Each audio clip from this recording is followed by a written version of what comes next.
যারা ফুটবলকে পাগলের মতো ভালোবাসে তাদের জীবনে একটা জিনিস কনস্ট্যান্ট, ফুটবল জার্সি। গুলিস্তান থেকে গুলশান জীবনে যে কত ফুটবল জার্সি কিনছি তার কোনো হিসাব নাই। তাই আজকে আপনাদের সাথে শেয়ার করব নিজের জীবনের সবচেয়ে এক্সপেন্সিভ ফুটবল জার্সির গল্প। অনেকেই হয়তো ভাবতেছেন আমি এডিডাস টাইপ কোনো স্টোরের কোনো অফিসিয়াল একটা জার্সির গল্প আপনাদেরকে শোনাবো, কিন্তু আসলে তা না। কারণ আমি মনে করি জীবনে সবচেয়ে দামি জিনিস সেটাই যেটার মনিটারি ভ্যালু না বরং ইমোশনাল ভ্যালু বেশি। যেই জিনিসটা মুহূর্তের মাঝে আপনাকে ডিফারেন্ট কোনো টাইমলাইনে নিয়ে হাজার হাজার স্মৃতির কথা মনে করায় দেওয়ার সামর্থ্য রাখে। আমার জীবনের তাই সবচেয়ে এক্সপেন্সিভ জার্সি আমার স্কুল জীবনের প্রথম ফুটবল ক্লাবের জার্সি। আমি পড়াশোনা করছি আদমজি ক্যান্টনমেন্ট পাবলিক স্কুলে। ক্লাস 3-4 থেকে রেগুলারলি আদমজির মাঠে ফুটবল খেলি। সো ক্লাস 9-এর দিকে হঠাৎ করে আমাদের সবার মাথায় আসে যে আমরা যারা রেগুলারলি একসাথে ফুটবল খেলি আমাদের সবার একটা ফুটবল ক্লাব থাকা দরকার। সো ফুটবল ক্লাবের প্রথম দরকার নাম। আমার এক বন্ধু এমনই কঠিন নাম সাজেস্ট করে যেটা আমরা নিজেরাই ঠিকমতো উচ্চারণ করতে পারতাম না। তাই সবাই মিলে ডিসিশন নেই ফুটবল ক্লাবের নাম দিব এফসি ইনফেকশন। আমি জানি না নামটা আপনাদের কেমন লাগতেছে, আমাদের কিন্তু সেই কুল লাগছিল।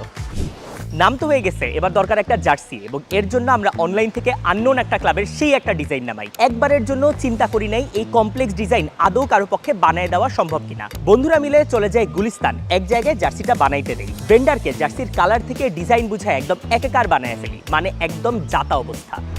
কিছুদিন পর জার্সিটা যখন আমরা হাতে পাই তখন আমরা বুঝতে পারি আমরা যে ডিজাইনটা দিছিলাম তার 10% পর্যন্ত ফুটায় তুলতে পারি নাই। এইটা দেখে তো সবার মাথায় হাত। এর উপর টাকা যে নষ্ট গেছে এইটা নিয়ে সবাই আরেক দুঃখে চলে যায়। আমাদের ক্যাপ্টেন আব্দুল্লাহ তখন আমাদের সবাইকে ঠান্ডা থাকতে বলে এবং বলে অনলাইন থেকে আমাদের সবচেয়ে ইজি জার্সির ডিজাইনটা নামানো উচিত, এবং এরই মাধ্যমে সবচেয়ে ইজি ডিজাইন দিয়ে আমরা এই জার্সিটা বানায় ফেলি। আমি খেলতাম ডিফেন্সে, তাই আমি জার্সি নাম্বার নিয়েছিলাম 26, কেননা জন টেরির পাগলা ফ্যান ছিলাম। এরপর এই জার্সি পরে কত যে ম্যাচ খেলছি তার কোনো হিসাব নাই। পরিচিত কোনো ফুটবল ক্লাবের এগেইনস্টে যখন এই জার্সি পরে মাঠে নামতাম মনে হইতো জীবন মরণের লড়াই, এবং এই জার্সি সবকিছু উইটনেস করছে। ম্যাচ শুরুর আগে আমাদের সিরিয়াস ট্যাকটিক্যাল আলাপ যা দেখলে মরিনহোর পর্যন্ত মাথা উলিয়ে যেত। ম্যাচ জিতলে আমাদের পাগলা সেলিব্রেশন, আর ম্যাচ হারলে আমাদের অস্থির মন খারাপ। কিন্তু এই জার্সিটা যেই সবচেয়ে বড় জিনিসটা উইটনেস করছে তা হলো বন্ধুদের মাঝে শত শত আড্ডা, যেখানে জীবনের সকল সমস্যা তুচ্ছ মনে হইতো আজ এগেইনস্ট দ্য ওয়ার্ল্ড, এবং এই বন্ধুরা সাথে থাকলেই পুরো দুনিয়া জয় করে ফেলা সম্ভব। আর স্কুল জীবনের এই আড্ডাগুলা কোনোদিনই কোনো কিছুর বিনিময়ে আর কখনোই